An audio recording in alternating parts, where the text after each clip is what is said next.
Buckle up, DC. This is not a drill. Someone is sabotaging our QB and fake list while a rookie phantom threatens to sink the backfield. And in the midst of chaos, two men are training at night with plays that would violate the rules. The franchise is seconds away from exploding, on the good side or as a hell of errors. You will see it first. How the experts lied about our quarterback, why that unknown running back could mess up the season. And the clandestine connection between our leader and a veteran who brought secrets from a rival dynasty. Subscribe now or stay silent when you miss the details of the masterstroke that Dan Quinn is preparing against the Eagles. Like and ring the bell or risk becoming a second-tier fan. Hail or fail, the decision is yours. Let me tell you something that should bother every Commanders fan. It's an injustice we can't let go unnoticed. Jayden Daniels, our star quarterback who turned this franchise from mediocrity to excellence, ended up in 21st place of the NFL Top 100, 7th among quarterbacks. I think this is a total lack of respect, and I'll explain exactly why this is not only wrong, but a clear sign of bias in this league. First, let's look at the numbers so you understand the magnitude of what I'm saying. Daniels had a rookie season rarely seen in NFL history. This man not only broke records but completely changed the culture of an organization that had been in the shadows for decades. When he came to Washington, no one expected him to have the immediate impact he had. But I tell you that from day one, it was clear there was something special about him. Now I ask you, how is it possible that Jared Goff is ranked above Daniels in the NFC when our quarterback eliminated him in the playoffs in the most categorical way possible? I say this with total certainty and with the facts on the table. Goff threw 3 interceptions in that divisional defeat against us, while Daniels took us just 1 game away from the Super Bowl with a performance that will be marked in this franchise's history. The voters placed Goff for his regular season numbers, and I understand the superficial logic. 72.4% pass completions, 4,629 yards, 37 touchdowns, a rating of 111.8. Impressive numbers, I won't deny it, but I believe they are looking at the wrong stats and ignoring the more important context. Goff had at his disposal a team built over years, with an elite offensive line, established running backs, and a system perfectly suited to his strengths. Daniels, on the other hand, came to a rebuilding team and elevated them to a level no one expected. But here comes what really bothers me about this vote. When it really mattered in the playoffs, when the lights shine brighter and the pressure is at its max, who remains standing? Daniels showed the composure and leadership of a veteran, while Goff crumbled under pressure. I think that says much more about the quality of a quarterback than any regular season stat. Jeremy Bergman from NFL.com wrote something that perfectly summarizes what many of us are thinking. Considering a whole season, Hurts probably deserves to be ahead of Goff, and in the next offseason, Daniels may surpass both. I tell you that this is not a prediction, it is a certainty. Daniels will prove that this vote was a monumental mistake. I tell you that Daniels deserves to be in the top 5 quarterbacks in this league, without a doubt. Not only for his numbers, which were extraordinary for a rookie, but for what he represented for this franchise and the way he changed the entire narrative around the Commanders. This man transformed the Commanders from a mediocre team that had lost its identity to real contenders with a legitimate window to compete for a Super Bowl. Let's talk concrete numbers so you understand why this vote is so unfair.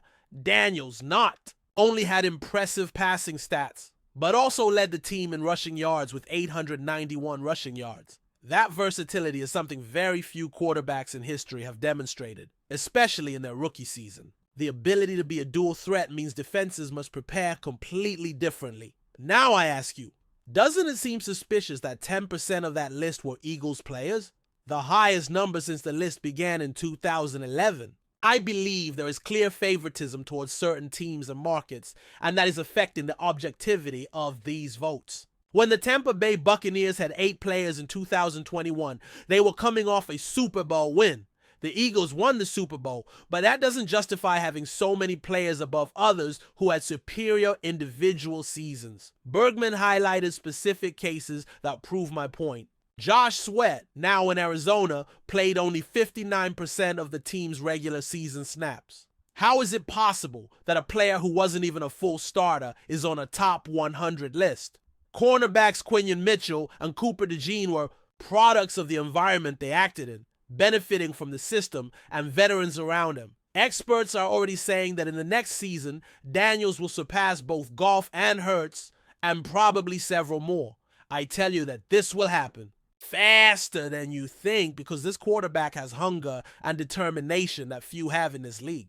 The way he studies the game, his work ethic, and his natural leadership ability are qualities that cannot be taught. What impresses me most about Daniels is his mental maturity. From the first day, he showed a composure that veterans of years don't have. The way he handles pressure, how he reads defenses, and his ability to make quick decisions under pressure are characteristics that usually take years to develop. This kid has them naturally. Now I'm going to talk about a situation that's dividing analysts, and I think is going to define a lot of what happens with our ground game this season. Bill Crosky Merritt, our 7th-round rookie from Arizona, is generating expectations that I believe are too high for what he can really offer, at least immediately. This is a delicate situation that the organization has to handle very carefully. Sean Childs of Fantasy Sports wrote something that caught my attention and sums up the situation perfectly. He doesn't have the baseline skills to surpass Austin, Ekeler on short passes, and Chris Rodriguez has the skill to carry the ball at the goal line. Crosky Merritt has a home run profile with change of pace value that can lead to some hot hand results. I think Childs is right in his analysis and is being realistic about the rookie's current limitations. Let's be honest about what we have here. Crosky Merritt played just one game with Arizona before getting injured in 2024. That is an immediate red flag for any realistic assessment of his capabilities. Now I ask you, how can we expect this young man to have an immediate impact when he barely knows the system and is coming off practically not playing competitive football for an entire season? The reality is he is 4th on the depth chart, behind Austin Ekeler, Jeremy McNichols, and Chris Rodriguez Jr.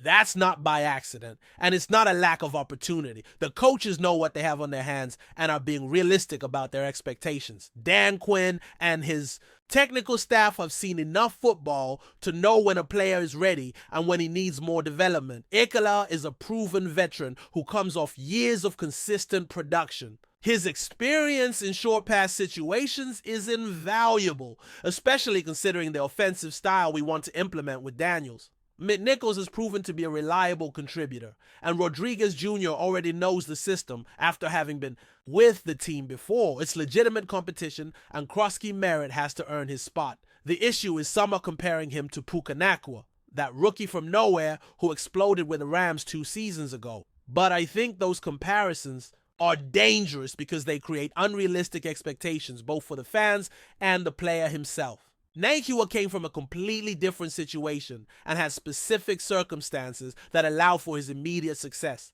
Every situation is unique and we cannot assume it will repeat. What I do see in Crosky Merritt is big play potential. His athletic profile suggests he can be an explosive threat when the right opportunity arises. But those opportunities will come gradually, not immediately. The coaching staff is likely to use a specific set of plays designed to maximize his strengths while minimizing his current weaknesses. The situation is complicated because the organization moved Brian Robinson Jr. to San Francisco, creating a void in the backfield that needs to be filled. That decision shows confidence in the current group, but it also adds pressure for someone to emerge as a reliable contributor.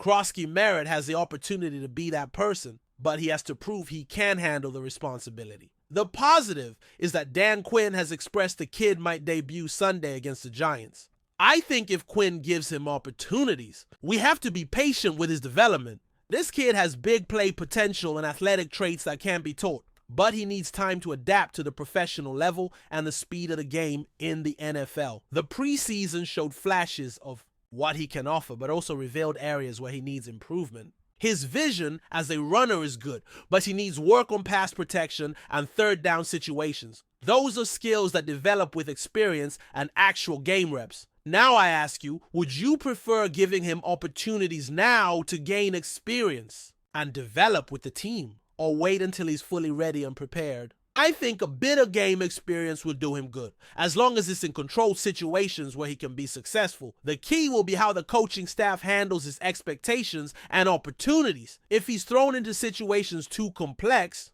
too quickly, it could affect his confidence. But if he's given gradual opportunities in specific packages, he can develop while contributing to the team.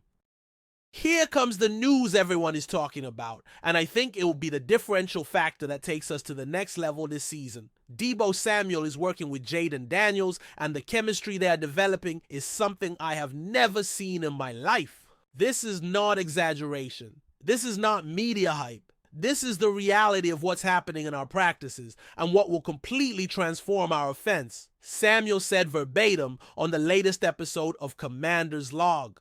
Working with Jay has been crazy. I had the chance to see him at LSU. I saw the success last year, and I still believe he's reached another level. A lot of people don't know how much he worked to be the player he is. I tell you that when a veteran of Deebo's quality and experience talks like this about a quarterback, especially one that's just in their second season, it means something special is happening. The acquisition of Samuel was one of the smartest moves this organization has made in years.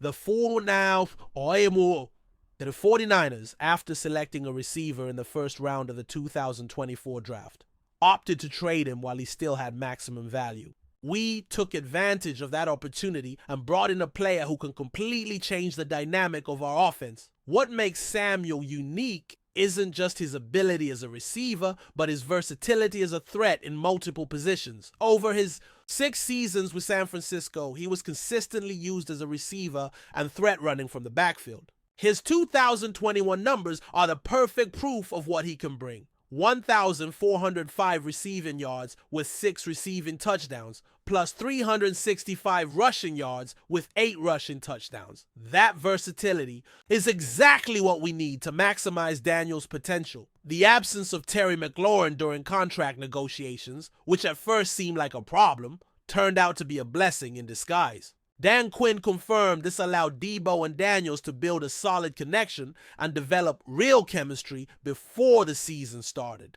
Those extra reps are invaluable, especially when you're integrating a veteran player into a new system. Quinn specifically explained that the upside of McLaurin's absence and Noah Brown's injury was the time Deebo and Daniels could work together. That early chemistry will be fundamental when plays break down, and they have to improvise. The mutual trust they've developed will allow Daniels to take calculated risks, knowing that Samuel will be where he needs to be. I believe Samuel will be the X factor we needed to take this offense to the next level. This man comes from an offensive system in San Francisco known for its creativity and versatility. Kyle Shanahan used Samuel in ways other coordinators wouldn't even consider. Now we have Cliff Kingsbury as offensive coordinator, who is also known for his creativity and capability to adapt the system to the available players. The combination of Kingsbury designing specific plays for Samuel's unique abilities, along with Daniels' ability to execute both running and passing, will create massive problems for rival defenses. Now I ask, can you imagine what our offense can do with Daniels running 148 times like he did last season, Samuel adding 40 to 50 touches between passes and runs, and McLaurin as the number 1 receiver? That's a nightmare for any defensive coordinator. The Commanders immediately gave a jet sweep to Samuel in the second preseason game against Cincinnati, and that play was a statement of intent. I tell you, that's just a microscopic preview of what's coming. They're going to use Samuel in every possible way. As a slot receiver, as an outside receiver, as a running back from the backfield, in reverses, in screens, and probably in some formations we haven't seen yet. Samuel's best moment comes when handling the ball in traffic. His ability to find small spaces and turn contact into extra yards is something that will perfectly complement Daniels' playing style. When you have 2 players who can create something out of nothing, the offense becomes unpredictable and extremely difficult to defend. Samuel's contract situation adds another interesting dimension. He's in his last contract year, playing for a future deal as a free agent. The Commanders restructured his last year when he arrived but didn't extend the contract. I believe that extra motivation will make him play at the highest level of his career. Samuel turns 30 this season and knows this could be his last big contract, so he will give absolutely everything he has. The decision to trade Brian Robinson Jr. for Samuel shows the organization is betting everything on this window of opportunity. Robinson was a reliable runner with 799 rushing yards and 8 touchdowns last season, but Samuel offers a completely different dimension. I believe it was the right move because it maximizes Daniels' unique potential. Austin. Akela will handle the traditional running back situations, especially in short passes where he's been elite throughout his career. But the combination of Daniels running and Samuel as an additional threat will create situations where defenses won't know how to react. They'll have to decide whether to assign a spy to Daniels or dedicate extra resources to cover Samuel. And that indecision will create massive opportunities. Bringing back Terry McLaurin was crucial to complete this group. Now we have McLaurin as a proven #1 receiver, Samuel as the versatile X factor, and a group of young receivers who can contribute in specific roles. That depth and versatility will allow Kingsbury to be really creative with his offensive designs. The chemistry between Samuel and Daniels goes beyond the physical. Samuel specifically mentioned he could see the extra work Daniels puts in and how he has risen to another level. That shared mentality of excellence and constant improvement will be contagious for the entire offensive group. When you have leaders who lead by example, that elevates everyone else's level. Look, these 3 news pieces show us that the Commanders are in an absolutely crucial moment in this franchise's history. We have an underrated quarterback who will prove these rankings mean nothing when it comes to winning important games. Daniels has the fire and determination to silence all critics and prove he deserves to be in the conversation of the best quarterbacks in this league. The situation with Crosky Merritt teaches us that we have to be patient with young players' development, but also realistic about what we can expect immediately. This kid has potential, but will need time and the right opportunities to maximize his skills. The organization is handling this correctly by not pressuring him too fast, and the incorporation of Samuel along with the chemistry he's developing with Daniels is simply explosive. This will completely transform our offense and create problems rival defenses haven't faced before. The versatility and creativity this allows is exactly what we need to compete at the highest level. Deal? Think Daniels deserves to be in the top 5 quarterbacks in the NFL. Would you give Crosky Merritt immediate opportunities or prefer a more gradual development? Do you think Samuel will be the difference maker that takes us to the Super Bowl? I believe this season will be historic for Washington, but I need you to join this family. Share your most honest opinions, share these analyses with other true fans. Subscribe now because every day I bring exclusive content and deep analysis you won't find anywhere else. This community is a true family, united by unwavering passion for our team. Like this video if you believe these analyses are valuable. Activate the bell so you don't miss anything coming, and remember that together we'll live every moment of this season that promises to be special. And remember, hail to the Commanders.